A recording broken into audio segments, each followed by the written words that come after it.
أشهد أن لا إله إلا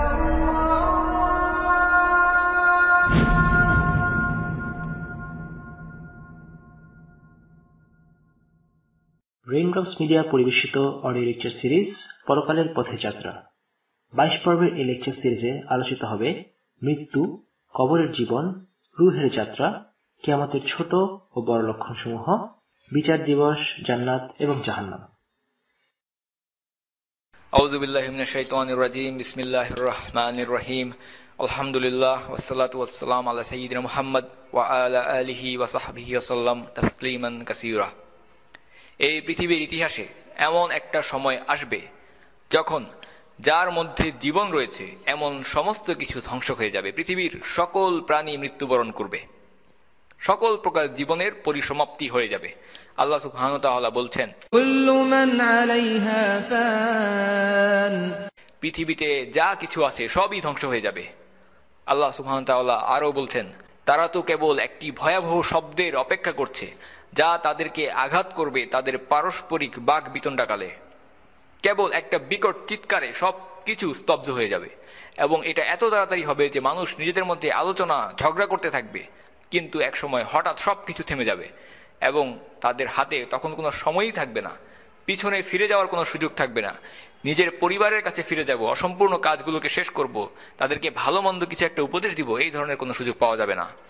সব কিছু হঠাৎ করে হয়ে যাবে এবং যখন সেই মহা প্রতীক্ষিত সময়টি চলে আসবে, সেই মুহূর্তটি চলে আসবে, তখন সব কিছু বন্ধ হয়ে যাবে, থেমে যাবে, জীবনের সমস্ত স্পন্দন থমকে যাবে। আল্লাহ ওসিয়ত করতেও সক্ষম হবে না এবং তাদের পরিবার পরিজনের কাছেও ফিরে যেতে পারবে না। সেই ভয়ানক কিয়ামতের মুহূর্তটি এত দ্রুত হঠাৎ করে চলে আসবে, এভাবে চলে আসবে যে রাসূলুল্লাহ সাল্লাল্লাহু আলাইহি সাল্লাম বলেছেন, সেই সময়টি যখন চলে আসবে কোনো দুইজন ব্যক্তি একটি লেনদেন নিয়ে আলোচনা করতে থাকবে। একজন ব্যক্তি অপরজনের কাছে এক টুকরো কাপড় বিক্রি করছে, কিন্তু সেই সময়টি যখন চলে আসবে তখন তারা তাদের সেই কাপড়ের টুকরো গোটানোর সময়টুকুও পাবে না। বিক্রি করা দূরে থাকুক, এটা তাদেরকে একেবারে থামিয়ে দিবে, হতবাক করে দিবে।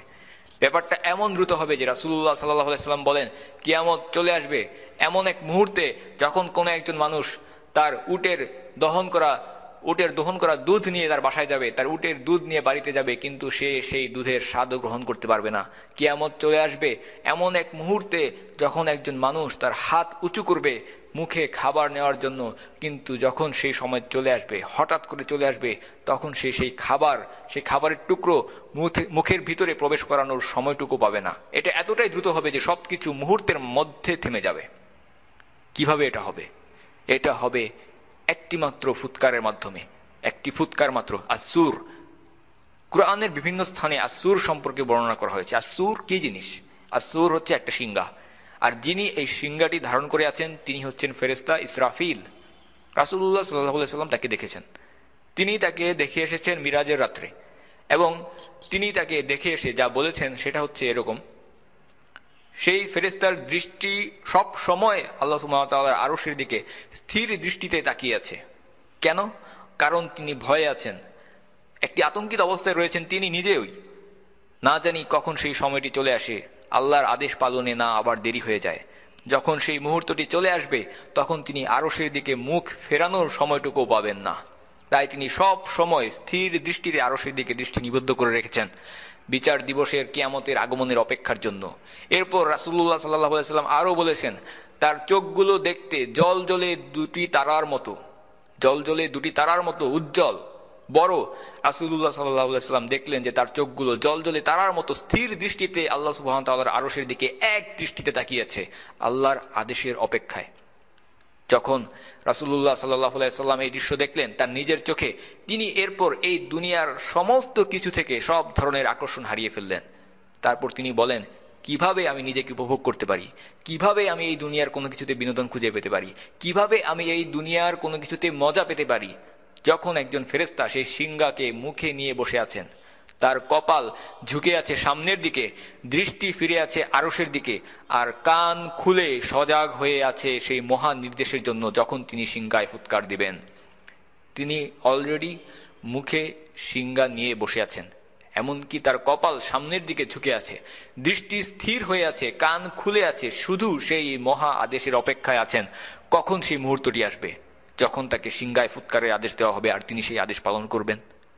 রাসূলুল্লাহ সাল্লাল্লাহু আলাইহি সাল্লাম বলেন, এরপর কিভাবে আমি এই দুনিয়ার স্বাদ আনন্দ উপভোগ করব যখন ফেরেশতারা সিংহায় ফুৎকারের জন্য অপেক্ষা করে বসে আছে। কখন সেই সময় হবে, কখন সিংহায় ফুৎকার দেওয়া হবে, কি বার হবে সেদিন, এবং সেটা হবে একটি জুমার দিন। রাসূলুল্লাহ সাল্লাল্লাহু আলাইহি সাল্লাম বলেছেন, সব দিনের সেরা দিন হলো শুক্রবার, জুমার দিন। যেই 7 দিন সূর্য উঠে তার মধ্যে সেরা দিন হচ্ছে জুমার দিন। সেই দিন আদম আলাইহিস সালাম সৃষ্টি হয়েছেন, এই দিনেই তিনি জান্নাতের ভিতরে প্রবেশ করেছেন, এই দিনেই তাকে জান্নাত থেকে বের করে দেওয়া হয়েছে, এবং এই দিনেই কিয়ামতের দিবসটি সংঘটিত হবে, আসা। এবং এই হাদিসটি রয়েছে মিশকাতুল মাসাবিতে। রাসূলুল্লাহ সাল্লাল্লাহু আলাইহি সাল্লাম আরেকটি হাদিসে বলেছেন, সব দিনগুলোকে আমার কাছে এনে হাজির করা হলো এবং আমার কাছে শুক্রবারকে মনে হলো, জুমার দিনকে মনে হলো একটি উজ্জ্বল সাদা আয়নার মতো, খুবই উজ্জ্বল এবং পরিষ্কার। কিন্তু এর মাঝখানের দিকে দেখি একটা কালো দাগ, একটা কালো স্পট। যখন জিজ্ঞাসা করলাম এটা কেন, আমাকে বলা হলো এটা হচ্ছে সেই সময়ের জন্য, অর্থাৎ কিয়ামতের দিবসের জন্য, জুমার দিন, কিয়ামত। আরেকটি হাদিসে তিনি বলেছেন, যেদিন সূর্য ওঠে তার মধ্যে সবচেয়ে পবিত্র দিন হলো জুমার দিন। সেই দিন আদম আলাইহিস সালাম সৃষ্টি হয়েছেন এবং এই দিনেই তিনি পৃথিবীতে এসেছেন, এই দিনেই তার তওবা কবুল করা হয়েছে এবং এই দিনেই তিনি মৃত্যুবরণ করেছেন এবং এই দিনেই সেই মুহূর্তটি চলে আসবে, কিয়ামত সংঘটিত হবে। কিন্তু এই হাদিসে অতিরিক্ত নতুন কি তথ্য রয়েছে? এই হাদিসের বাকি অংশে বলা হচ্ছে, এই তথ্যের ফলে, অর্থাৎ জুমার দিনে কিয়ামত সংঘটিত হবে, এই তথ্যের ফলে প্রাণী জগতের মধ্যে কি প্রতিক্রিয়া দেখা যায় সেই সম্পর্কে বলা হচ্ছে। রাসূলুল্লাহ সাল্লাল্লাহু আলাইহি সাল্লাম বলেছেন, প্রত্যেকটি প্রাণী জুমার দিনে ভীত আতঙ্কিত অবস্থায় থাকে। ফজর সালাতের সূর্য উদয় হওয়ার পর থেকে সূর্য অস্ত যাওয়া পর্যন্ত আতঙ্কিত অবস্থায় থাকে, কারণ তারা জানে এই দিনেই সেই ঘটনাটি সংঘটিত হবে। তারা আতঙ্কিত অবস্থায় ভয়ে তটস্থ থাকে। ইল্লা জিন ওয়াল ইনসান, শুধু জিন আর মানুষ ছাড়া। আমরা এই জুমার দিনে, এই শুক্রবার দিনেই যেন অতিরিক্ত সময় নিয়ে ঘুমাই, কোনো চেতনা নেই, বাকি সৃষ্টিকুল ভয়ে থাকে, আর আমরা ঘোরাফেরা করি। সপ্তাহের বাকি দিনগুলোতে প্ল্যান প্রোগ্রাম করি, জুমার দিনে কি করব। আমরা এমনভাবে এই দিনের জন্য পরিকল্পনা করি যেন এই দিনটিতে কিছুই হবে না। আল্লাহ সুবহানাহু ওয়া তাআলা বলছেন, ونفخ في الصور فصعق من في السماوات ومن في الأرض إلا من شاء الله ثم نفخ فيه أخرى فإذا هم قيام ينظرون। সিংহায় ফুৎকার দেওয়া হবে, ফলে আসমান ও জমিনে যারা আছে সবাই বেহুশ হয়ে যাবে, তবে আল্লাহ যাকে ইচ্ছা করেন। অতঃপর আবার সিংহায় ফুৎকার দেওয়া হবে এবং তৎক্ষণাৎ তারা দণ্ডায়মান হয়ে দেখতে থাকবে। একটা বিকট শব্দ হবে, সবাই জেগে উঠবে, কিছু লোক ছাড়া, যাদেরকে আল্লাহ সুবহানাহু ওয়া তাআলা জাগাতে চাইবেন না, তারা ব্যতিক্রম। এরপর আরেকটি শব্দ হবে, সবাই দাঁড়িয়ে দেখতে থাকবে। এখন কারা সেই ব্যতিক্রম? এই সম্পর্কে আলেমদের মতভেদ ছিল। কেউ বলেছেন তারা হবে জান্নাতের সেবক সেবিকা, জান্নাতের দাসদাসী। কেউ বলেছেন তারা হবে জান্নাতের পবিত্র হুর আল আইন। কেউ বলেছেন জিব্রাইল, মিকাইল, ইসরাফিল আলাইহিস সালাম। কেউ বলেছেন তারা হবে সেই সমস্ত ফেরেশতা যারা আরশ বহনকারী ফেরেশতা। কেউ কেউ বলেছেন আশ-শুহাদা, কেউ বলেছেন অমুক তমুক, বিভিন্ন বর্ণনা। কিন্তু সবার শেষে ইমাম আল কুরতুবী বলেছেন, সঠিক মত হলো, এই সকল মতকে সমর্থন করার মতো পর্যাপ্ত দলিল একটিও নেই, কোনটি সঠিক তার প্রমাণ নেই, এবং হতে পারে এই সবগুলোই সম্ভব। তিনি আরো বলেন যে আমাদের এটা নিয়ে বেশি মাথা ঘামানোর প্রয়োজন নেই, কারণ আমাদের যা জানা দরকার সেটা আমরা জানি, আর তা হচ্ছে যে আমরা কেউই সেই ব্যতিক্রম দলের মধ্যে অন্তর্ভুক্ত কেউ নই। এবং আমরাও এটা বলবো যে আমাদের আসলে এটা নিয়ে বেশি মাথা ঘামানোর প্রয়োজন নেই, কারণ আমাদের যা জানা দরকার, যে তথ্য আমাদের জানা দরকার, উপকারী বিদ্যা, সেটা আমরা জানি, আর তা হলো আমরা সেই ব্যতিক্রম দলের মধ্যে অন্তর্ভুক্ত কেউ নই। এবং আমাদের যা জানা দরকার সেটা আমরা জানি, এই তথ্যটা, এটা ইসলামের খুবই গুরুত্বপূর্ণ একটা মূলনীতি। কারণ আমাদেরকে প্রতিটি ক্ষেত্রে ব্যবহারিক এবং বাস্তববাদী, প্র্যাকটিক্যাল হতে হবে, বাস্তব বুঝতে হবে। আমরা সবসময় সেই বিষয়ে আগে জানবো যেটা আমাদেরকে সাহায্য করবে, আমাদের কাজে লাগবে, আগে ব্যক্তিগতভাবে, এরপর সামাজিকভাবে। তো এই কারণে আমরা দেখতে পাই, যখন একজন বেদুইন মসজিদে আসলো এবং রাসূলুল্লাহ সাল্লাল্লাহু আলাইহি সাল্লামকে প্রশ্ন করলো, মাতাসা, মাতাসা, কখন আসবে সেই মুহূর্ত, কিয়ামতের মুহূর্তটি কখন আসবে? তো এই লোকটি এমন একটি অবস্থায় এসেছে যখন রাসূলুল্লাহ সাল্লাল্লাহু আলাইহি ওয়াসাল্লাম মসজিদে কথা বলছেন, খুতবা দিচ্ছেন। সেই রাসূলুল্লাহ সাল্লাল্লাহু আলাইহি ওয়াসাল্লামের খুতবার মধ্যে ব্যাঘাত ঘটিয়ে প্রশ্ন করলো, কখন আসবে সেই মুহূর্ত, মাতাসা। রাসূলুল্লাহ সাল্লাল্লাহু আলাইহি ওয়াসাল্লাম তার দিকে কোনো মনোযোগ দিলেন না, তিনি খুতবা চালিয়ে যেতে লাগলেন। তো আবার এসে বেদুইনটি জিজ্ঞাসা করলো, কখন আসবে সেই মুহূর্ত? রাসূলুল্লাহ সাল্লাল্লাহু আলাইহি ওয়াসাল্লাম তার দিকে কোনো মনোযোগ দিলেন না, তিনি খুতবা চালিয়ে যেতে লাগলেন। তৃতীয়বারের মতো আবার সেই লোকটি, বেদুইন লোকটি, গ্রাম্য লোকটি প্রশ্ন করলো, কখন আসবে সেই মুহূর্ত, মাতাসা। বারবার জিজ্ঞাসা করায় সাহাবারা বিরক্ত হলেন এবং তারা মনে করলেন যে রাসূলুল্লাহ সাল্লাল্লাহু আলাইহি ওয়াসাল্লাম তার এই প্রশ্ন করাটাকে পছন্দ করেননি, যার কারণে তিনি খুতবা চালিয়ে যাচ্ছেন এবং তার দিকে কোনো মনোযোগ পর্যন্ত প্রদান করছেন না। রাসূলুল্লাহ সাল্লাল্লাহু আলাইহি ওয়াসাল্লাম তার কথা শেষ করে এবারে জিজ্ঞাসা করলেন যে কোথায় সেই ব্যক্তি যে বারবার প্রশ্ন করছিল?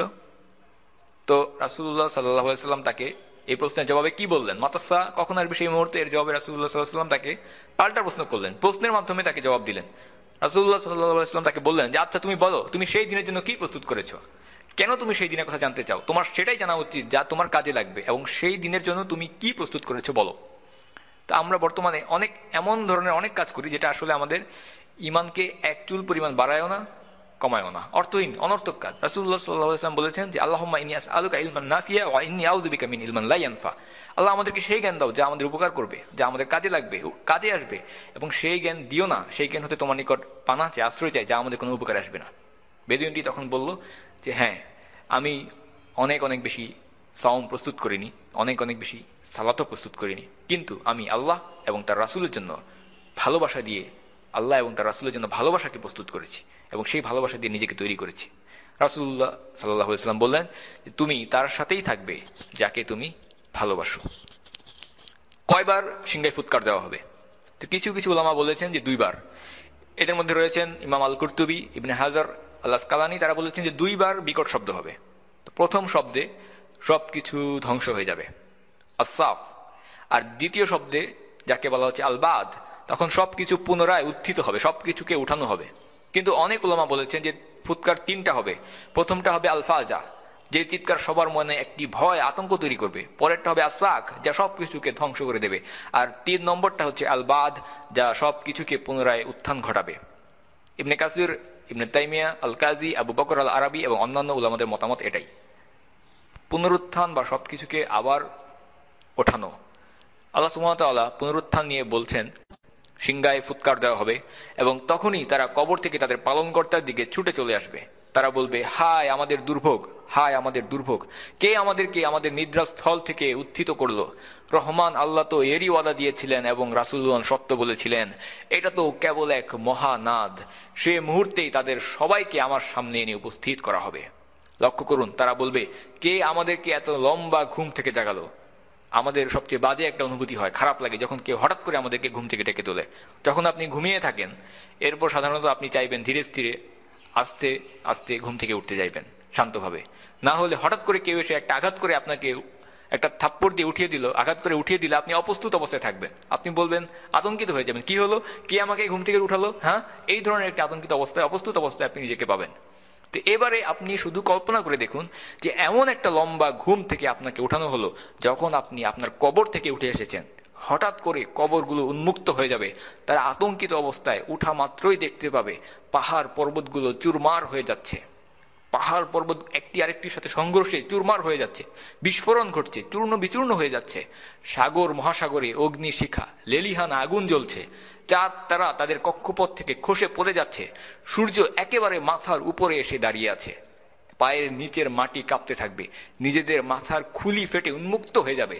দেখবে আশেপাশের মানুষেরা এমন ভাবে দৌড়াচ্ছে যেন তারা মাতাল। মানুষ তখন বলবে, এই আমাদের কি হলো, আমরা কি মাতাল হয়ে গেলাম? কিন্তু আল্লাহ সুবহানাহু ওয়া তাআলা বলবেন,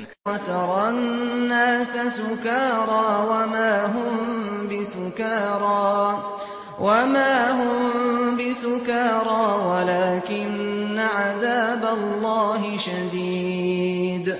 এবং মানুষকে তুমি দেখবে মাতালের মতো, অথচ তারা মাতাল নয়, বরং আল্লাহর আযাবই সুকঠিন। কল্পনা করুন তখন মানুষের অবস্থা কি হবে। তারা চিৎকার করে বলতে থাকবে, হায় আমাদের দুর্ভোগ, হায় আমাদের জন্য দুর্ভোগ। কালু ইয়া ওয়াইলানা, হায় আমাদের জন্য দুর্ভোগ। আল্লাহ সুবহানাহু ওয়া তাআলা কুরআনে আমাদেরকে বলছেন যে এই সকল মানুষদের কি অবস্থা হবে।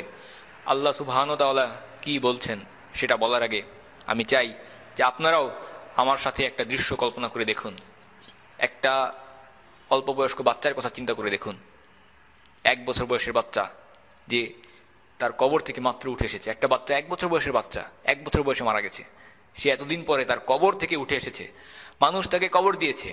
সে যখন কিয়ামতের সেই পুনরুত্থান দিবসে বের হয়ে আসবে, এই বাচ্চাটা যখন কবর থেকে বের হয়ে আসবে, সে সমস্ত মানব জাতিকে নিজের সামনে দেখতে পাবে। সে দেখতে পাবে সবাই ঘামছে, কেউ ঘাম দিয়ে হাঁটু পর্যন্ত ঢাকা, কেউ ঘামে কোমর পর্যন্ত ঢাকা, কেউ ঘামে কাঁধ পর্যন্ত ঢাকা। আর সেই সময়ে সূর্য থাকবে মাথার ঠিক উপরে, তার পায়ের নিচের মাটি কাঁপছে, পাহাড় ভেঙে চুরমার হয়ে ধুলা হয়ে যাচ্ছে, সাগরে আগুন লাগছে, আকাশ ফেটে যাচ্ছে, চৌচির হয়ে যাচ্ছে, চাঁদ সূর্য তাদের কক্ষপথ থেকে খসে পড়ে যাচ্ছে। আপনার কি মনে হয় সেই সময় সেই 1 বছরের বাচ্চার প্রতিক্রিয়া কি হবে? আল্লাহ সুবহানাহু ওয়া তাআলা বলছেন, فكيف تتقون إن كفرتم يوما يجعل الولدان شيبا। অতএব তোমরা কি রূপে আত্মরক্ষা করবে যদি তোমরা সেই দিনকে অস্বীকার করো, যেই দিন বালককে করে দিব বৃদ্ধ। সেদিন সূর্য ঠিক মাথার উপরে থাকবে এবং এতে ওই বাচ্চা ছেলেটার মাথার চুল ধূসর হয়ে উঠবে। বাচ্চা ছেলেটার চুল বৃদ্ধ মানুষের মতো ধূসর হয়ে যাবে সেই দিনের সেই ভয়াবহতার কারণে। ওই বাচ্চাটা কোনো পাপ না করেই চলে গেছে, কিন্তু তার চুলও সেই দিনে ধূসর হয়ে উঠবে। তাহলে আমাদের অবস্থা কি হবে? 1 বছর বয়স্ক একটি বাচ্চা যদি আতঙ্কিত অবস্থায় বৃদ্ধে পরিণত হয়, তাহলে আমাদের অবস্থা কি হবে? যারা আমরা প্রতিনিয়ত পাপ করে বেড়াচ্ছি, একের পর এক ভুল করে যাচ্ছি, কিন্তু তওবা করছি না, তাহলে আমাদের কি হবে? সেটাই হচ্ছে আসল দিবস, আসল দিন, আল ইয়াউমাল আজিম, ইয়াউমুল কিয়ামাহ, কিয়ামতের দিন। কিভাবে সেই পুনরুত্থানের ঘটনা ঘটবে? যখন সবকিছু ধ্বংস হয়ে যাবে এবং মরে পড়ে থাকবে, আল্লাহ সুবহানাহু ওয়া তাআলা আসমান থেকে একটি বৃষ্টি নাজিল করবেন এবং আমরা আমাদের বীজ থেকে, আমাদের চারা থেকে বেড়ে উঠব। আমাদের বীজ কি? রাসূলুল্লাহ সাল্লাল্লাহু আলাইহি ওয়াসাল্লাম বলেছেন যে আমাদের সম্পূর্ণ শরীর নষ্ট হয়ে যাবে, প্রতিটি অংশ মাটি খেয়ে ফেলবে, শুধু একটি ছোট্ট অংশ ছাড়া, যেটা আমাদের মেরুদণ্ডের শেষ ভাগের ছোট্ট একটা অংশ, সেই অংশটুকুর কিচ্ছু হবে না এবং সেই বীজ থেকেই আমাদেরকে পুনরায় তৈরি করা হবে। আল্লাহ সুবহানাহু ওয়া তাআলা আসমান থেকে একটি বৃষ্টি, আসলে এক প্রকার তরল, আল্লাহ সুবহানাহু ওয়া তাআলা নাজিল করবেন এবং যার মাধ্যমে আমরা আমাদের সেই বীজ থেকে, সেই মেরুদণ্ডের শেষের ছোট্ট সেই অংশ থেকে আবার আমরা বেড়ে উঠব। রাসূলুল্লাহ সাল্লাল্লাহু আলাইহি ওয়াসাল্লাম সহিহ আল বুখারীতে বলেছেন, 2টি ফুৎকারের মধ্যে ব্যবধান হবে 40। তাকে জিজ্ঞাসা করা হলো, 40 দিন না 40 মাস না 40 বছর? তিনি উত্তর দেননি। সুতরাং কত দিন, কতটুকু সময়, সেই তথ্য আমাদেরকে প্রদান করা হয়নি। এরপর রাসূলুল্লাহ সাল্লাল্লাহু আলাইহি ওয়াসাল্লাম বলেন, এরপর আকাশ থেকে কিছু তরল মাটিতে পড়বে এবং আমরা সেভাবেই বেড়ে উঠব যেভাবে বীজ থেকে গাছ বৃদ্ধি পায়। আল্লাহ সুবহানাহু ওয়া তাআলা বীজ থেকে গাছ তৈরি হওয়ার সাথে অতঃপর সেই বায়ু মেঘমালা সঞ্চারিত করে, এরপর আমি সেই মেঘমালাকে মৃত ভূখণ্ডের দিকে পরিচালিত করি, তারপর সেই ভূখণ্ডকে তার মৃত্যুর পর সঞ্জীবিত করে দেই। একইভাবে হবে পুনরুত্থান। তাই আল্লাহ সুবহানাহু ওয়া তাআলা বলছেন, মৃত জমিনটার দিকে চেয়ে দেখো, যেটা ছিল মৃত এখন সেটা বৃষ্টির পরে জীবিত। আল্লাহ সুবহানাহু ওয়া তাআলা বলছেন, ওইটাই হলো আমাদের পুনরুত্থানের ঘটনা।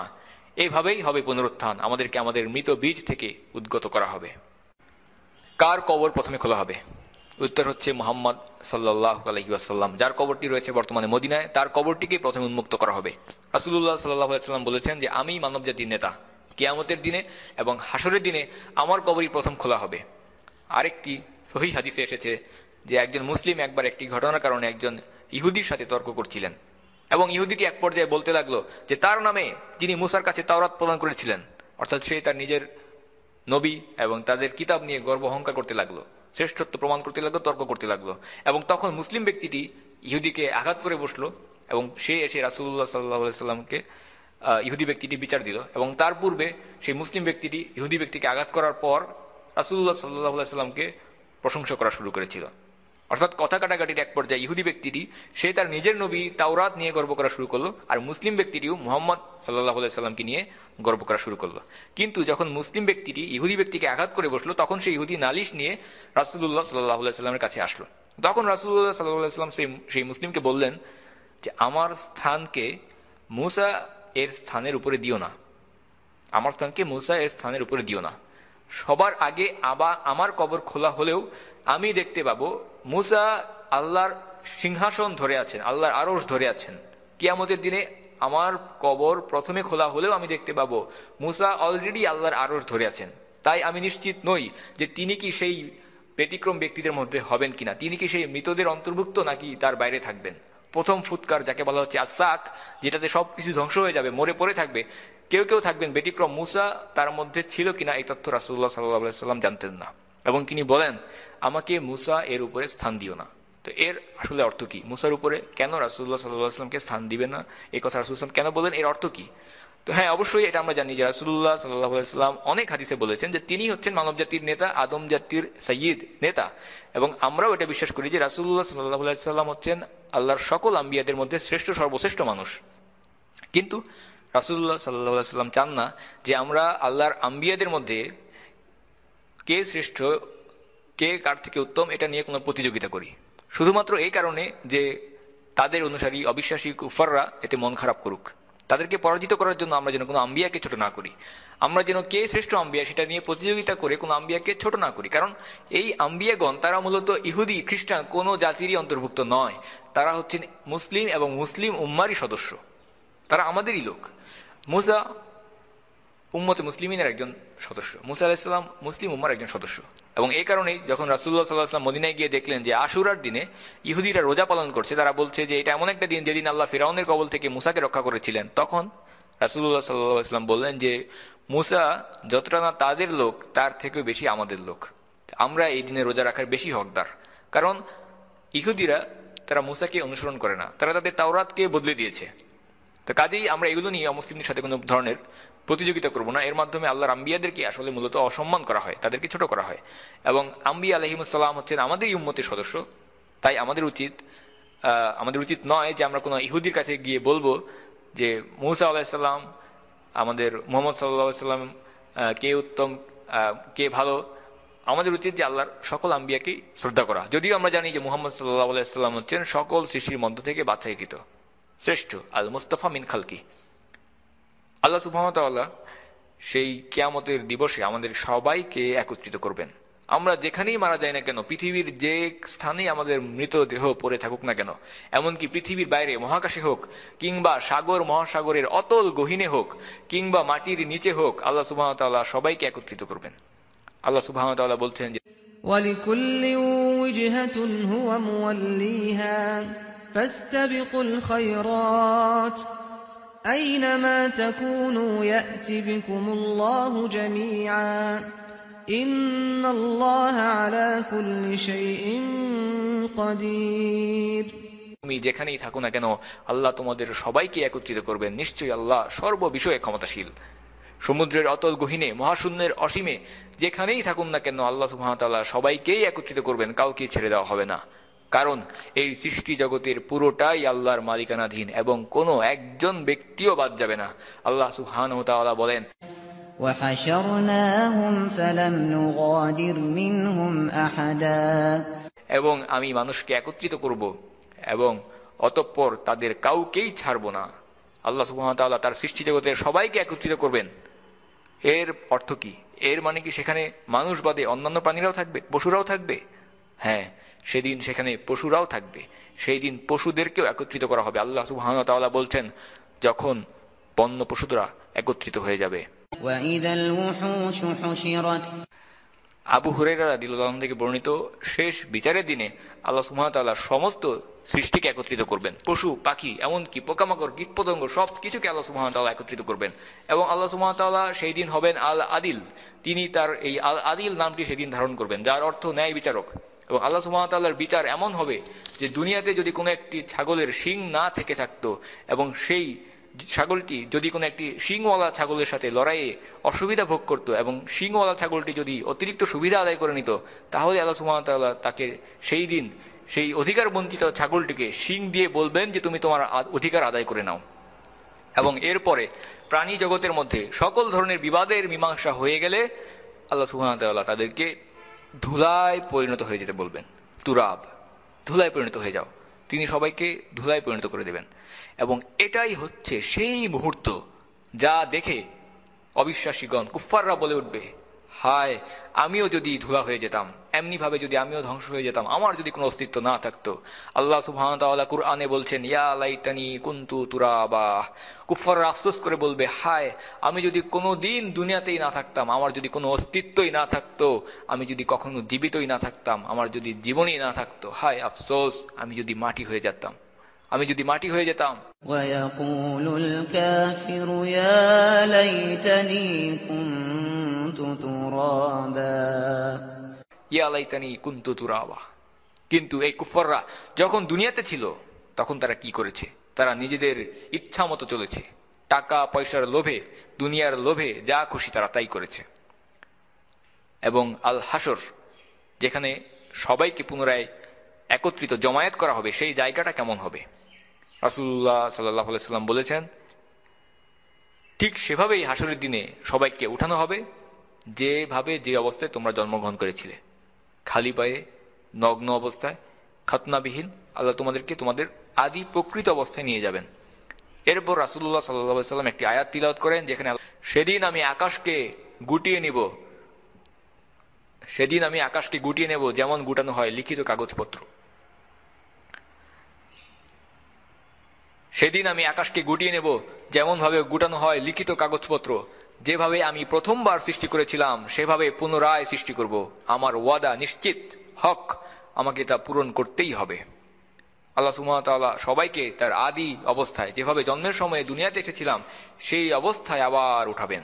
যখন আমরা জন্মেছি খালি পায়ে নগ্ন অবস্থায়, সেই অবস্থায় আমাদেরকে আবার উঠানো হবে, জমায়েত করা হবে, সবাইকে নগ্ন অবস্থায় ওঠানো হবে।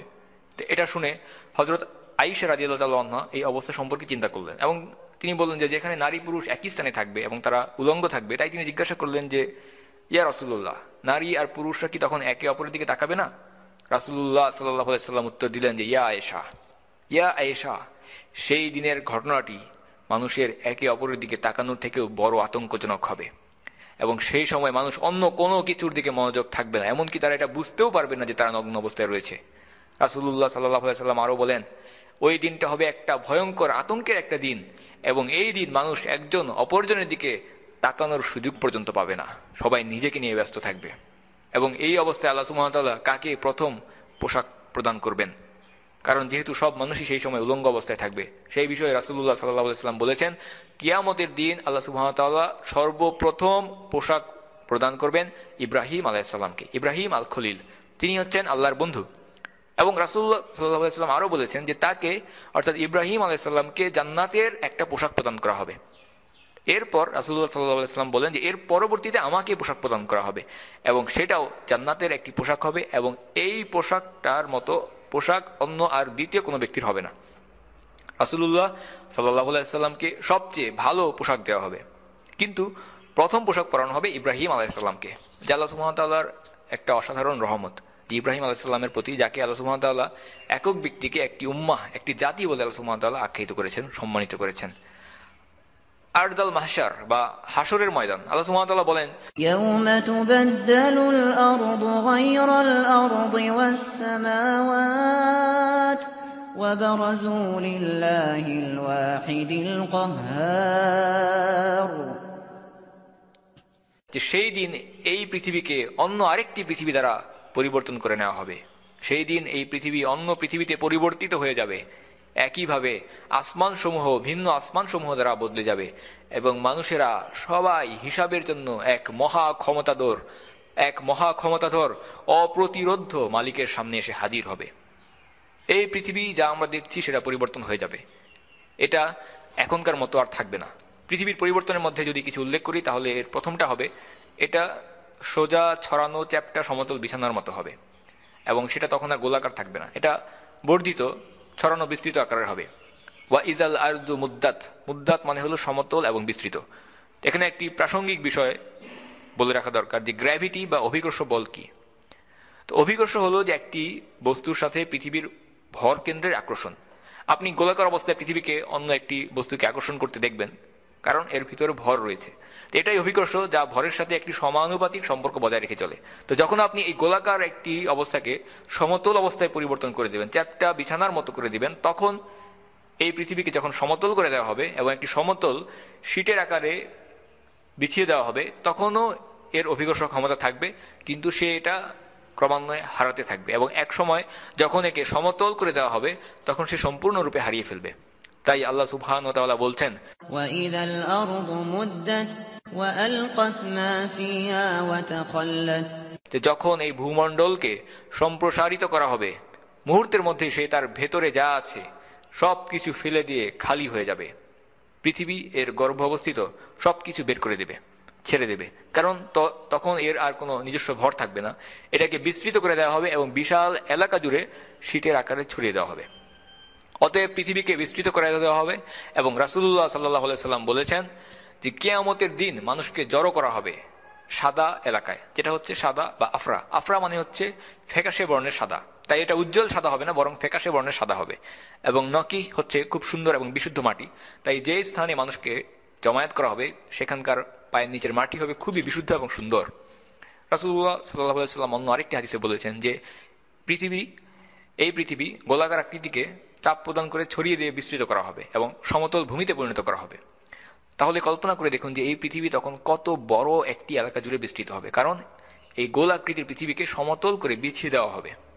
এবং এরপর রাসূলুল্লাহ সাল্লাল্লাহু আলাইহি সাল্লাম বলেন যে তারপরেও এত বড় আকারে পৃথিবীকে বিস্তৃত করে দেওয়ার পরেও আদম সন্তানেরা, উম্মতেরা একমাত্র তাদের দাঁড়িয়ে থাকার জায়গাটুকু ছাড়া আর কোনো জায়গা খুঁজে পাবে না, যদিও পৃথিবীকে বিস্তৃত করে ছড়িয়ে দেওয়া হয়েছে। কিন্তু আল্লাহ সুবহানাহু ওয়া তাআলা যখন তার সমস্ত সৃষ্টিকে জড়ো করবেন, মানুষ, জিন, পশু, পোকা, কীটপতঙ্গ, পাখি, এদের সবাইকে যখন একসাথে জড়ো করা হবে তখন সেটা এত বড় জমায়েত হবে যে আপনি শুধুমাত্র আপনার দুটি পা রাখার জায়গাটুকু খালি পাবেন, শুধু দুইটি পা দিয়ে ভর করে দাঁড়ানোর জায়গাটুকু, বাস এতটুকু জায়গা, আর অতিরিক্ত কোনো জায়গা আপনি পাবেন না।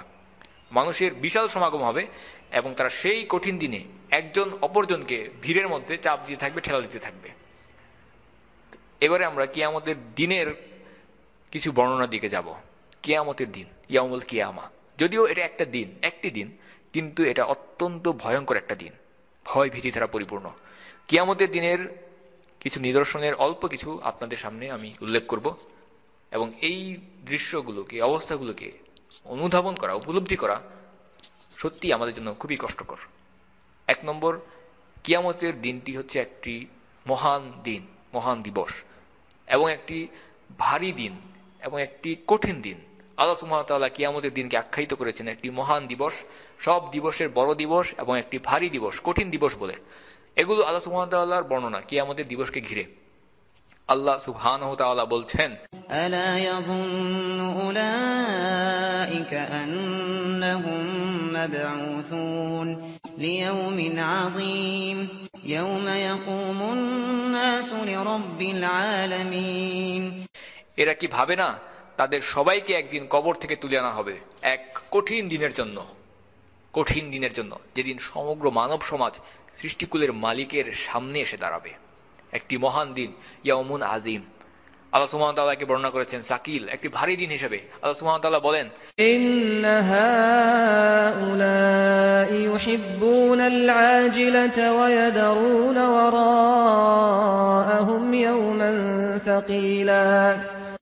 এরা কুফাররা বৈষয়িক স্বার্থের এই পার্থিব জগৎকেই বেশি ভালোবাসে এবং পরে যে তাদের উপর একটা কঠিন দিন আসছে সেটাকে উপেক্ষা করে, আর তাই সেই দিনটি হবে একটি ভারী কঠিন দিন। এবং আল্লাহ সুবহানাহু ওয়া তাআলা বর্ণনা করেছেন আসিরা, কঠিন দিন বলে। আল্লাহ সুবহানাহু ওয়া তাআলা বলেন, ফাযালিকা ইয়াওমাইযিন ইয়াওমুন আসীর। সত্যি সেই দিনটি হবে একটি অত্যন্ত কঠিন দিন।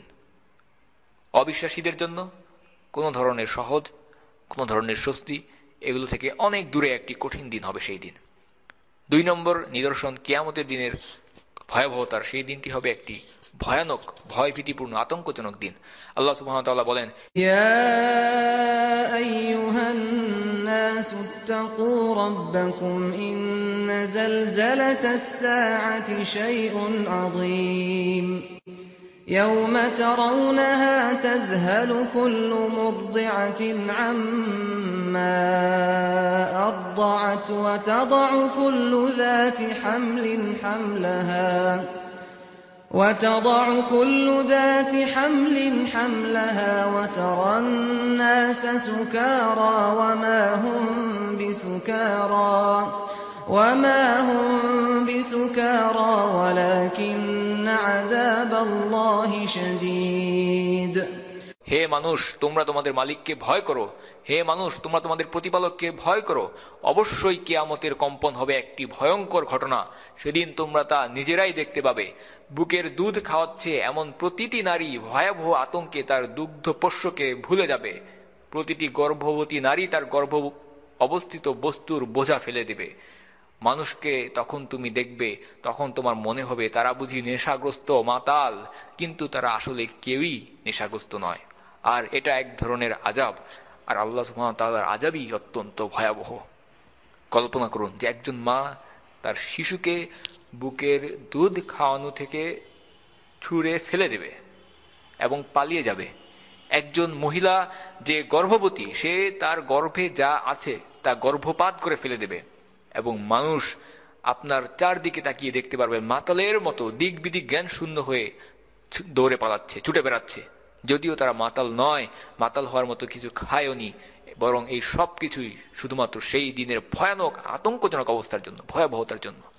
কিয়ামতের দিনের ভয় আতঙ্ক থাকবে, এবং এত ভয় আতঙ্ক থাকবে যারা অত্যাচারী জালিম ছিল তাদের দৃষ্টি সেদিন আর নিচে নামবে না, তাদের দৃষ্টি শুধু উপরের দিকে থাকবে, তাদের চোখ নিচে নামবে না, এমনকি চোখের পলক পর্যন্ত পড়বে না। আল্লাহ সুবহানাহু ওয়া তাআলা বলেন, ولا تحسبن الله غافلا عما يعمل الظالمون إنما يؤخرهم ليوم تشخص فيه الأبصار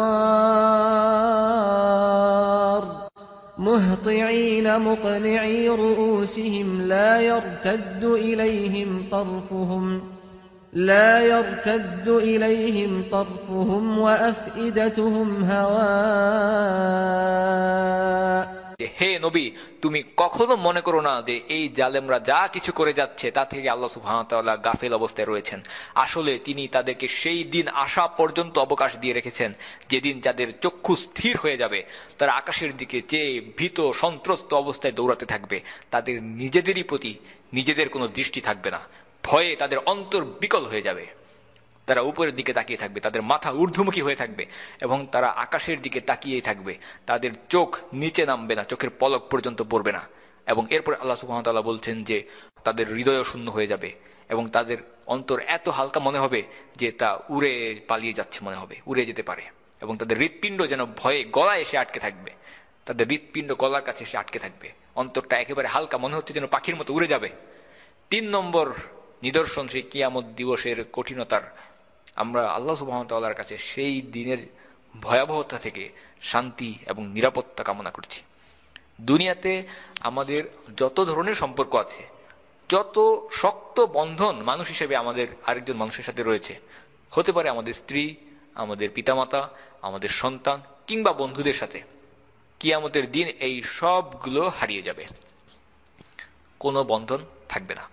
পরিস্থিতি এতটাই কঠিন হবে যে এই সমস্ত সম্পর্ক, শক্ত বন্ধন উধাও হয়ে যাবে। আল্লাহ সুবহানাহু ওয়া তাআলা বলেন, এরপর যেদিন সিংহায় ফুৎকার দেওয়া হবে সেদিন তাদের মধ্যে আত্মীয়তার বন্ধন অবশিষ্ট থাকবে না। না তারা একজন আরেকজনকে কিছু জিজ্ঞাসা করতে যাবে, না তারা একজন আরেকজনকে কিছু জিজ্ঞাসা করতে যাবে। সেদিন কেউ কাউকে কিছু জিজ্ঞাসাও করবে না, এবং কোনো ধরনের আত্মীয়তার বন্ধন, কোনো সম্পর্ক থাকবে না। দুনিয়াতে থেকে পালাতে থাকবে তার নিজের বাবা মা থেকে, স্ত্রী থেকে, এমনকি তার ছেলে মেয়ের থেকেও। সেদিন তাদের প্রত্যেকের জন্য এই পরিস্থিতি এমন ভয়াবহ হবে যে সেটাই তার নিজের ব্যস্ততার জন্য যথেষ্ট হবে। আপনি আপনার ভাইয়ের থেকে দূরে সরে যাবেন, আপনার মা বাবা স্ত্রী সন্তানদেরকে ভুলে যাবেন, তাদের থেকে দূরে সরে পালিয়ে যাবেন, কারণ তখন আপনি নিজেকে নিয়েই যথেষ্ট ব্যস্ত। 4 নম্বর নিদর্শন কিয়ামত দিবসের ভয়াবহতার। কুফাররা, অবিশ্বাসীরা, তারা নিজেদেরকে যে কোনো কিছুর বিনিময়ে শাস্তি থেকে বাঁচানোর ইচ্ছা প্রকাশ করবে। তারা সেই দিন যে কোনো কিছু করতে চাইবে। যে কাফের দুনিয়াতে আল্লাহর জন্য একটি পয়সা পর্যন্ত খরচ করতে কিংবা একটা বাক্য, একটা শব্দ আল্লাহর জন্য ব্যয় করতে রাজি ছিল না, সেদিন যখন সে নিজের চোখে সেই ভয়াবহ কিয়ামতের দিনকে দেখবে, সে তখন সব কিছু দিয়ে দিতে চাইবে। এমনকি পৃথিবী এবং এর মাঝে যা কিছু রয়েছে তাও সে দিয়ে দিতে চাইবে। আল্লাহ সুবহানাহু ওয়া তাআলা বলেন, ولو أن لكل نفس ظلمت ما في الأرض لافتدت به وأسروا الندامة لما رأوا العذاب وقضي بينهم بالقسط وهم لا يظلمون। যদি প্রতিটি জালেম ব্যক্তির কাছে সেদিন জমিনের সমস্ত সম্পদ এসে জমা হয়, তাহলে সে তার সব কিছু মুক্তিপণ হিসাবে ব্যয় করে আমার আযাব থেকে বাঁচার চেষ্টা করবে। যখন এই জালেম মানুষেরা জাহান্নামের আযাব দেখবে, তখন তারা মনে মনে ভারী আফসোস অনুতাপ করবে, কিন্তু তখন তা কোনো কাজে আসবে না। সম্পূর্ণ ইনসাফের সাথেই তাদের বিচার মীমাংসা সম্পন্ন হবে এবং তাদের উপর বিন্দু মাত্র জুলুমও করা হবে না। কল্পনা করুন যে আপনি এই সমস্ত পৃথিবীর সমস্ত সম্পদের অধিকারী, এই সমস্ত পৃথিবী আপনার, এবং আপনি এই সবটুকু দিয়ে দিবেন শুধুমাত্র নিজেকে জাহান্নামের আগুন থেকে বাঁচানোর জন্য।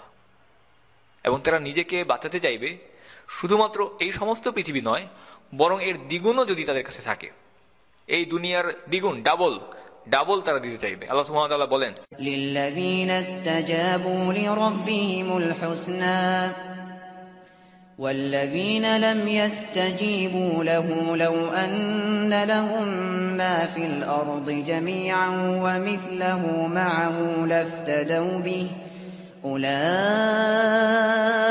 لهم سوء الحساب ومأواهم جهنم وبئس المهاد।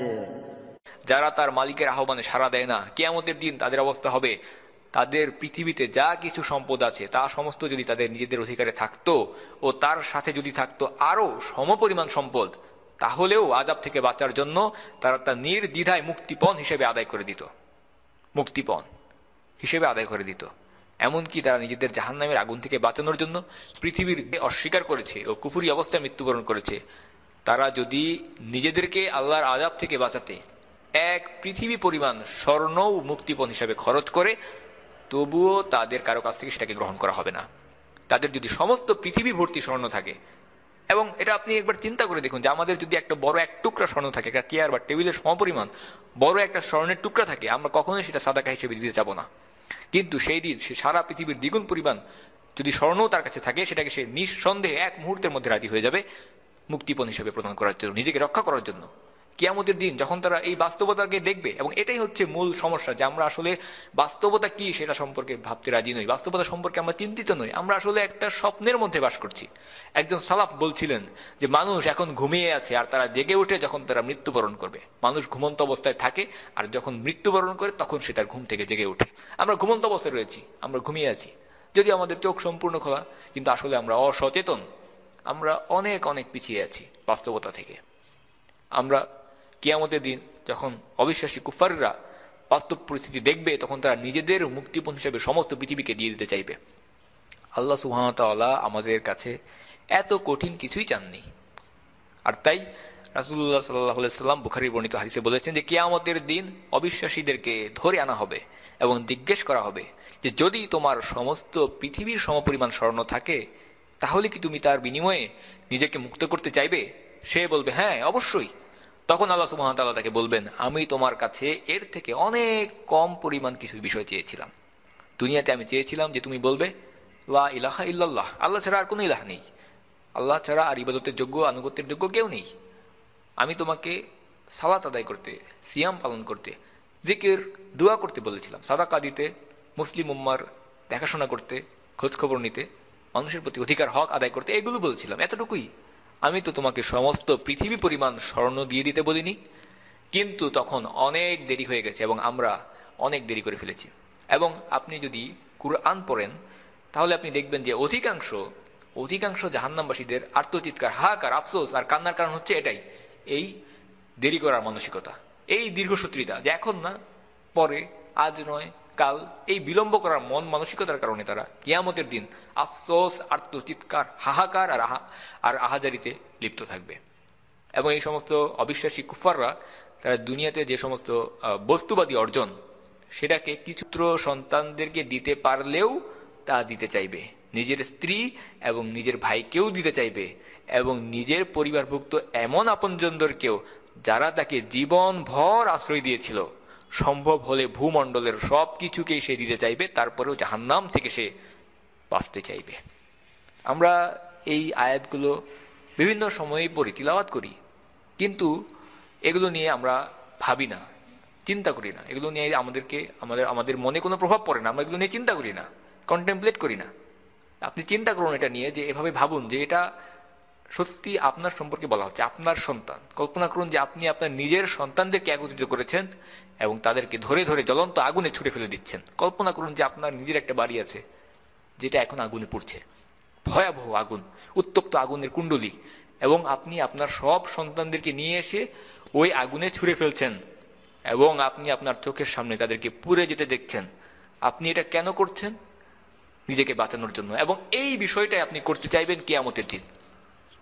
আমরা আমাদের সন্তানদেরকে, আমাদের ভাইদের, পরিবার পরিজন, বাবা মা এবং যারা আমাদের পরিবারে আছে তাদেরকে প্রয়োজনে আগুনে ছুঁড়ে ফেলে দিতে চাইব। আমরা সমস্ত পৃথিবী পরিমাণ স্বর্ণ দিয়ে দিতে চাইব নিজেদেরকে জাহান্নামের আগুন থেকে বাঁচানোর জন্য, এবং এটা আমরা চাইব শুধুমাত্র জাহান্নামের আগুন চোখে দেখার কারণে। এখনো তার আযাব আমাদের গায়ে এসে স্পর্শ করেনি, শুধুমাত্র সেই ভয়াবহ আগুন দেখার মাধ্যমেই আমরা রাজি হয়ে যাব সবকিছুকে ত্যাগ করতে। মাত্র এক মুহূর্ত জাহান্নামের আগুন দেখার কারণেই আমাদের চিন্তাধারা পরিবর্তন হয়ে যাবে। আমরা যে কোনো কিছু এবং পারলে সব কিছুকে দিয়ে দিতে চাইবো এই জাহান্নামের আগুন থেকে বাঁচার জন্য। রাসূলুল্লাহ সাল্লাল্লাহু আলাইহি ওয়াসাল্লাম সেই বাস্তবতা দেখেছেন, এবং তিনি যেটা দেখেছেন বলেই তিনি বলেছেন যে যদি তোমরা জানতে যা আমি জানি তাহলে তোমরা খুব কমই হাসতে এবং বেশি বেশি কাঁদতে। আমরা যদি বাস্তবতাকে উপলব্ধি করতাম এই দুনিয়ার সময়টা হেসে খেলে অবসরে কাটিয়ে দিতাম না।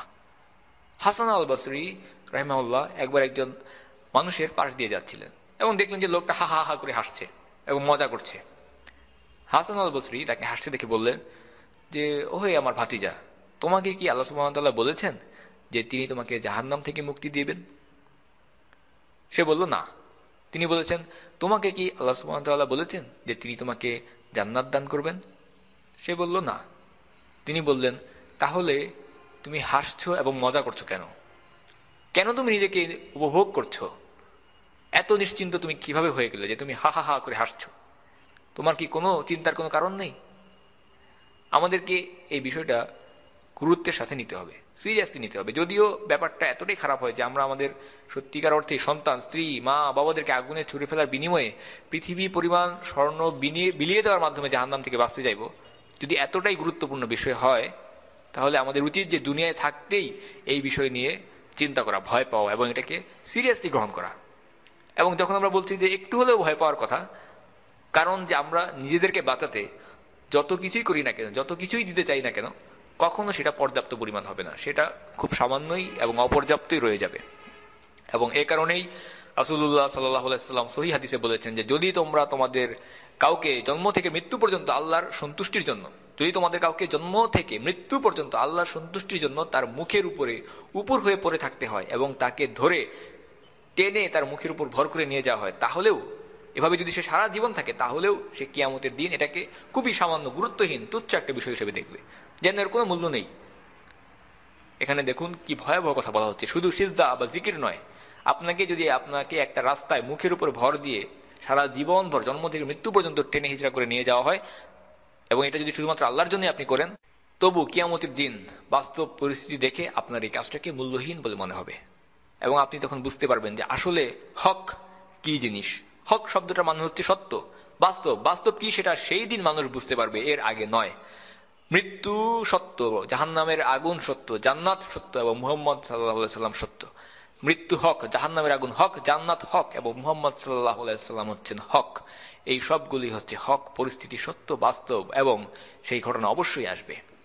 এবং 5 নম্বর, কিয়ামতের দিন ভয়াবহ হওয়ার অন্যতম কারণ হচ্ছে এই দিনের দৈর্ঘ্য, ব্যাপ্তি। আল্লাহ সুবহানাহু ওয়া তাআলা বলেন এমন একটা দিন যার দৈর্ঘ্য হবে 50,000 বছর। 50,000 বছর, এটাই সেই দিনের দৈর্ঘ্য, কিয়ামতের দিন। যদিও এটা একটি মাত্র দিন মাত্র, কিন্তু আমরা এটাকে অবশ্যই অনেক বেশি গুরুত্ব দিতে হবে, কেননা এটা একটা দিন হলেও তার দৈর্ঘ্য হবে 50,000 বছরের সমান। এবং এই কারণেই আমরা আল্লাহ সুবহানাহু ওয়া তাআলার কাছে দোয়া করি যে ইয়ে আল্লাহ, আমাদের দিনগুলোর মধ্যে সেই দিনটাকে তুমি সবচেয়ে ভালো দিন করো, যে দিন আমরা তোমার সাথে সাক্ষাৎ লাভ করব। কারণ সব দিবসের মধ্যে এটাই সবচেয়ে গুরুত্বপূর্ণ দিবস, এবং এটা 50,000 বছরের সমান একটা দিন। আল্লাহ সুবহানাহু ওয়া তাআলা বলেন, যখন তারা এটা দেখে, আমরা এখন কিয়ামতের দিন দেখতে পারছি না, যখন তারা এটাকে দেখবে, আমরা কিয়ামতের সময় বাস করছি না, তাই আমরা এর প্রশংসা করি না, এই বিষয়টাকে বড় করে তুলি না, এই বিষয় নিয়ে আলোচনা করি না, এবং এর প্রকৃত গুরুত্ব বুঝতে আমরা ব্যর্থ হচ্ছি। কিন্তু যখন আমরা কিয়ামতের দিনকে দেখব নিজেদের চোখের সামনে, তখন কি হবে? আল্লাহ সুবহানাহু ওয়া তাআলা কুরআনে এই কিয়ামতের দিনের কথা বলেছেন, বর্ণনা করেছেন। ভবিষ্যতের কিছু ঘটনাও কুরআনে এমনভাবে বলা হয়েছে যেন সেটা ইতিমধ্যেই ঘটে গেছে। ঠিক যেভাবে কুরআনের অতীতের ঘটনাগুলোকে বর্ণনা করা হয়েছে, তেমনি ভাবে আল্লাহ সুবহানাহু ওয়া তাআলা, তার কাছে অতীত বর্তমান সবকিছুই তিনি জানেন, এবং তিনি ভবিষ্যতের ঘটনাগুলোকে এমনভাবে বর্ণনা করেছেন যে ইতিমধ্যেই সেই ঘটনাগুলো ঘটে গেছে, ফয়সালা হয়ে গেছে। আল্লাহ সুবহানাহু ওয়া তাআলা কুরআনে কিয়ামতের দিনের কিছু কথোপকথন, একজন আরেকজনের সাথে সংলাপ, কথাবার্তা বর্ণনা করেছেন। তো তেমনি ভাবে জান্নাতীদের কথোপকথন আর জাহান্নামীদের কথোপকথন আল্লাহ সুবহানাহু ওয়া তাআলা নাযিল করেছেন। আল্লাহ সুবহানাহু ওয়া তাআলা ভবিষ্যতে কি ঘটবে সে ব্যাপারে আমাদেরকে বলেছেন, এবং তাই আল্লাহ বলছেন যে মানুষ যখন কিয়ামতের দিন দেখতে পারবে তখন সে কি করবে। আল্লাহ সুবহানাহু ওয়া তাআলা বলেন যে كأنهم يوم يرونها لم يلبثوا إلا عشية أو ضحاها। তারা কিয়ামতের দিনটিকে দেখতে পাবে কিয়ামতের দিবসকে, সেদিন এদের মনে হবে তারা একটা সকাল বা একটা বিকাল পরিমাণ সময় দুনিয়াতে পার করে এসেছে। একটা সকাল বা একটা বিকাল পরিমাণ সময় যখন তারা মানুষ কিয়ামতের দিন দেখবে, তখন তারা বুঝবে যে এই দুনিয়ার জীবন কত ছোট ছিল। কারণ শুধুমাত্র কিয়ামতের দিনের একটা মুহূর্ত, একটা সকাল 1000 বছরের চেয়ে বড়। এবং আমরা কথা বলছিলাম যে 50,000 বছরের সমান দীর্ঘ হবে সেই দিন। 50,000 বছর, 500 শতাব্দী, 5,000 যুগ, 50,000 বছর, ঠিক এতটাই লম্বা হবে সেই দিনটি। আর তাই এই দুনিয়া যা আপনার কাছে এখন খুবই দীর্ঘস্থায়ী মনে হচ্ছে, আপনার চাহিদা পরিকল্পনা মাফিক সবকিছু করছেন, এরপরও অবসর, এত দীর্ঘ মনে হচ্ছে, সময় আছে, এই ধরনের ধারণা যখন আপনার মনে আসছে, এটাই হচ্ছে যখন আপনি কিয়ামতের দিন দেখবেন, তখন আপনি এই সমস্ত চাওয়া পাওয়াকে ছেড়ে দিবেন। আপনার কাছে এই দুনিয়াকে শুধুমাত্র একটি সকাল বা একটা বিকালের মতো মনে হবে, একটা কফি ব্রেকের মতো মনে হবে, একটা দুপুরে খাবারের বিরতির মতো মনে হবে, ছোট্ট সময়, এরকমই মনে হবে। এবং এটাই হচ্ছে এই দুনিয়ার বাস্তবতা। তো আমরা এই দুনিয়াটিকে আসলে যতটুকু গুরুত্ব দেওয়া দরকার তার থেকে অনেক বেশি গুরুত্ব দিচ্ছি, যদিও আমরা এটা পছন্দ করি না বা স্বীকার করতে চাই না, কিন্তু আসলে এটাই বাস্তবতা। কারণ আমরা সবসময় দাবি করি যে আমরা আখিরাতকে যতটুকু গুরুত্ব দেওয়া দরকার ততটুকু গুরুত্ব দিচ্ছি, দুনিয়াটিকে যতটুকু গুরুত্ব দেওয়া দরকার ততটুকু গুরুত্ব দিচ্ছি, এটাই হচ্ছে ইসলাম। কিন্তু সত্য এটাই যে আসলে ইসলামে কোরআনে বলা হয়েছে যে ইয়া আল্লাহ, এবং কোরআনেও এটা বলা হয়েছে যে ইয়া আল্লাহ, আমাদেরকে এই দুনিয়াতে কল্যাণ দান করো এবং আখিরাতে কল্যাণ দান করো, রব্বানা আতিনা ফিদ দুনিয়া হাসানাতাও ওয়া ফিল আখিরাতি হাসানাহ।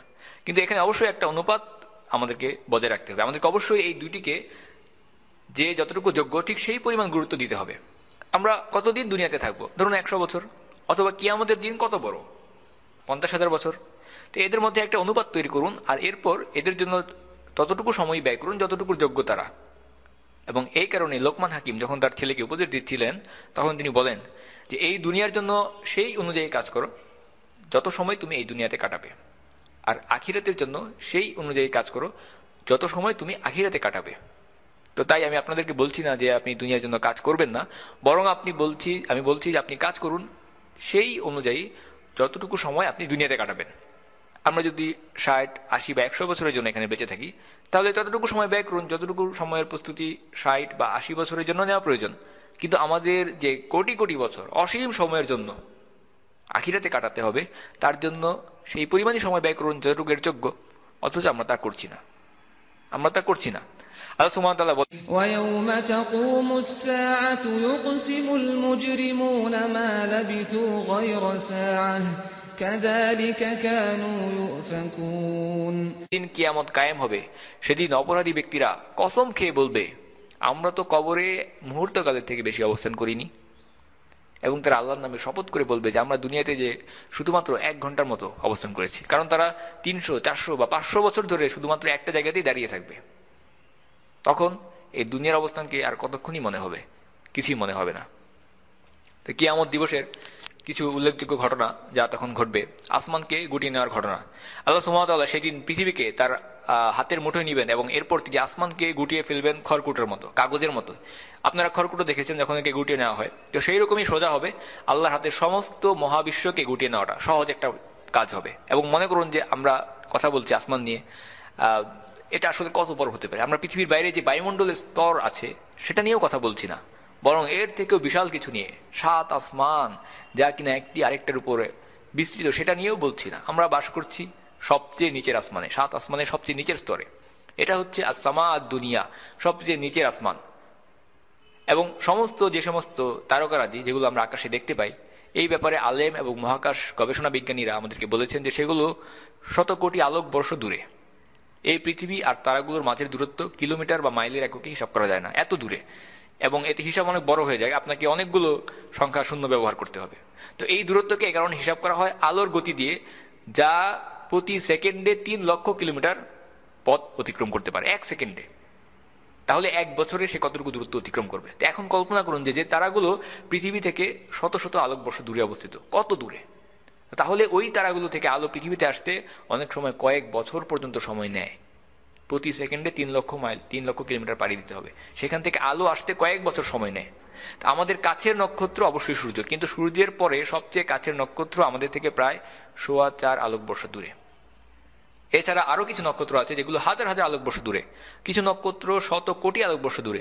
এর মানে ওই সব নক্ষত্র থেকে আলো পৃথিবীতে আসতে 100 কোটি বছর লাগবে, যে আলো প্রতি সেকেন্ডে 3 লক্ষ কিলোমিটার পাড়ি দেয়। আর এই সবই হচ্ছে আসসামা দুনিয়া, দুনিয়ার সবচেয়ে কাছের যে আসমান, সেখানে আল্লাহ সুবহানাহু ওয়া তাআলা বলেন যে ইন্না যায়্যানাস সামাআদ দুনিয়া বিজিনাতিল কাওয়াকিব, আমি তোমাদের নিকটবর্তী আসমানকে নয়নাভিরাম নক্ষত্র রাজি দ্বারা সুসজ্জিত করে রেখেছি। আল্লাহ সুবহানাহু ওয়া তাআলার কাছে এটা শুধুমাত্র একটা সাজানো সুসজ্জিতকরণ, জিনা। এই বিশাল সৃষ্টি জগৎ যা আমাদের আসলে কত বড় বুঝতে সমস্যা হচ্ছে, আল্লাহ সুবহানাহু ওয়া তাআলা শুধু জাস্ট সজ্জিত করেছেন, সাজিয়েছেন, এবং কিয়ামতের দিন তিনি এটাকে নিজের হাতের মুঠোয় নিয়ে নেবেন। আলেমগণ বলেন যে এই সর্বনিম্ন আসমান আকারের দিক থেকে এর উপরের আসমানের তুলনায় বিশাল মরুভূমিতে একটা ছোট্ট আংটির মতো। মরুভূমিতে একটি আংটি ছুঁড়ে মারুন এবং এটাই এই সর্বনিম্ন আসমানের সাথে যারা তাদের উপরের আসমানের তুলনা করছেন তাদের তুলনা। আল্লাহ সুবহানাহু ওয়া তাআলা এই সবগুলোকে তার হাতের মুঠোয় নিয়ে নেবেন। আমরা আল্লাহ সুবহানাহু ওয়া তাআলার প্রকৃত রূপ অনুধাবন করতে পারবো না। এটা আমাদের পক্ষে অনুধাবন করা, চিন্তা করে বের করা কখনোই সম্ভব নয়। আপনি আপনার সাধ্যের সর্বোচ্চ সীমা পর্যন্ত ভাবুন, তাও আল্লাহ সুবহানাহু ওয়া তাআলার প্রকৃত বরত্বকে আপনি অনুধাবন করতে পারবেন। আল্লাহ সুবহানাহু ওয়া তাআলা আসলে এই মূর্খ লোকগুলো আল্লাহ সুবহানাহু ওয়া তাআলার সেভাবে মূল্যায়নই করতে পারেনি যেভাবে তার মূল্যায়ন করা উচিত ছিল। কিয়ামতের দিন গোটা পৃথিবী থাকবে তার হাতের মুঠোয় এবং আসমান সমূহ একে একে ভাঁজ করা থাকবে তার ডান হাতে। আল্লাহ সুবহানাহু ওয়া তাআলা খড়কুটোর মতো এই আসমানকে গুটিয়ে নেবেন। আসমানকে খড়কুটোর মতো, কাগজের মতো গুটিয়ে নেওয়া হবে। এবং এই পৃথিবীর কি হবে এটা আমরা আগেই বলেছি। আল্লাহ সুবহানাহু ওয়া তাআলা একে সমতল বিস্তৃত ভূমিতে পরিণত করে দিবেন, বিছিয়ে দিবেন। পর্বত সমূহের কি হবে? আল্লাহ সুবহানাহু ওয়া তাআলা বলছেন فإذا نفخ في الصور نفخة واحدة وحملت الأرض والجبال فدكتا دكة واحدة فيومئذ وقعت الواقعة। অতঃপর যখন সিংহায় ফুৎকার দেওয়া হবে তা হবে প্রথমবারের একটি ফুৎকার মাত্র, আর তখন ভূমণ্ডল এবং পাহাড় পর্বত নিজের স্থান থেকে উপড়ে নেওয়া হবে। অতঃপর উভয়কে একটা আরেকটার সাথে আছড়ে ফেলে চূর্ণ বিচূর্ণ করে লণ্ডভণ্ড করে দেওয়া হবে এবং ঠিক সেই দিনই সেই মহা ঘটনাটি সংঘটিত হবে। আল্লাহ সুবহানাহু ওয়া তাআলা আরো বলেন وَتَكُونُ الْجِبَالُ كَالْعِهْنِ الْمَنفُوشِ, পাহাড়গুলো রং বেরঙের ধুলা তুনার মতো হবে। আল্লাহ সুবহানাহু ওয়া তাআলা আরো বলছেন وَالْمُرْسَلَاتِ عُرْفًا, যখন পাহাড়গুলোকে ধুলার মতো উড়িয়ে নেওয়া হবে। সমুদ্রগুলোর কি হবে?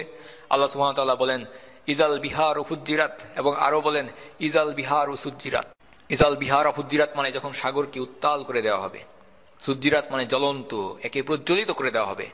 তাহলে পৃথিবীর সমুদ্রগুলো বিদীর্ণ হবে এবং সাথে সাথে তা পানির মধ্যে আগুন জ্বলতে থাকবে। এটা পানির ক্ষেত্রে কিভাবে ঘটতে পারে? আমরা এখন এই ব্যাপারে অল্প যে সামান্য জ্ঞান থেকে বুঝতে পারি। কিভাবে ঘটবে সেটা আল্লাহ সুবহানাহু ওয়া তাআলা ভালো জানেন। হাইড্রোজেন বা হিলিয়াম বা ইউরেনিয়ামের পরমাণু ভাঙা যায়, এবং অনেকগুলো খণ্ডে খণ্ডে বিভক্ত করা যায়। আর এটা হচ্ছে নিউক্লিয়ার বিক্রিয়া, চেন রিয়াকশন, যা কিনা পরবর্তীতে একটা বড় বিস্ফোরণ ঘটিয়ে দেয় এবং আগুন ধরিয়ে দেয়, সশব্দে বিস্ফোরণ এবং আগুন। তো এটা অনেক শক্তিশালী এবং আপনি খুব অল্প পরিমাণ ইউরেনিয়াম বা অল্প পরিমাণ হাইড্রোজেন নেবেন এবং খুব শক্তিশালী একটি বোমা পাবেন। তো এরকম খুব অল্প পরিমাণই যথেষ্ট একটা পুরো শহরকে গুলিয়ে দেওয়ার জন্য। এখন কল্পনা করুন যে যদি সমুদ্রের প্রতিটি পরমাণুর ক্ষেত্রে এই ঘটনাটি ঘটে, তাহলে কি হবে? ওই পরমাণুগুলো নিউক্লিয়ার বিক্রিয়ার ফলে আগুনের সৃষ্টি করবে এবং সবকিছু নিয়ে সশব্দে বিস্ফোরিত হবে। তাহলে কি আমাদের দিন আপনার চতুর্দিকে সারা পৃথিবীতে বিশাল বিস্তৃত সমুদ্রে বিস্ফোরণ করবে এবং আগুন জ্বলবে। আসমানের কি হবে? ইয়াউমা তামুরুস সামাওয়া মাওয়া। তা প্রথমে এটি কাঁপতে থাকবে, নড়তে শুরু করবে এবং আপনি পৃথিবীতে যখন একটি বাড়িতে আছেন, চিন্তা করুন সেটি কাঁপতে শুরু করলো, তো কি হবে যখন সেটা কাঁপতে থাকবে? ভয়ানক শব্দে সেই দেয়ালগুলো এবং ছাদ ভেঙে পড়তে শুরু করবে এবং ছিদ্র হয়ে ভেঙে পড়তে থাকবে, পাথর পড়তে থাকবে। আল্লাহ সুবহানাহু ওয়া তাআলা বলেন, ইদাস সামাউ ফাতারাত, ইদাস সামাউন ফাতারাত, যখন আসমান ফেটে পড়বে, এবং ইদাস সামাউন শাক্কাত, যখন আসমান টুকরো টুকরো হয়ে ভেঙে পড়বে। যখন আসমান নড়তে শুরু করবে, তখন একটি বড় বাড়ির মতো একটি কর্কশ শব্দে, ভয়ঙ্কর শব্দে এখানে সেখানে ভাঙতে শুরু করবে। আল্লাহ সুবহানাহু ওয়া তাআলা বলেন, আসমান ছিদ্র হওয়া শুরু করবে। ইদাস সামাউন শাক্কাত, এটা সশব্দ কর্কশ শব্দে ভাঙতে থাকবে এবং সবার শেষে যা ঘটবে তা হলো ওয়ানশাক্কাতিস সামাউ ফাহিয়া ইয়াওমাইযিন ওয়াহিয়া, এবং আসমান ফেটে পড়বে, অতঃপর সেদিন তা বিক্ষিপ্ত হয়ে যাবে। ওয়াহিয়া মানে ক্ষতিগ্রস্ত ও দুর্বল, আর এটা ভেঙে পড়তে শুরু করবে। সূর্য, চাঁদ, তারাগুলোর কি হবে? সূর্যকেও গুটিয়ে নেওয়া হবে, তার আলো হারিয়ে যাবে। চন্দ্র, সূর্য এবং নক্ষত্রগুলো তাদের প্রত্যেকের কক্ষপথ থেকে ছিটকে পড়ে যাবে। আর এভাবেই সবকিছু একসময় তার স্থানচ্যুত হয়ে ধ্বংস হয়ে পড়ে থাকবে। সাল্লাল্লাহু আলা সাইয়্যিদিনা মুহাম্মদ ওয়া আলা আলিহি ওয়া সাহবিহি ওয়া সাল্লাম তাসলিমান কাসীরা। রেইনড্রপস মিডিয়ার অন্যান্য প্রজেক্ট সম্পর্কে জানতে ভিজিট করুন www.raindropsmedia.org অথবা ফেসবুক পেজ www.facebook.com/raindropsmedia অথবা ইউটিউব চ্যানেল www.youtube.com/raindropsmediaorg2015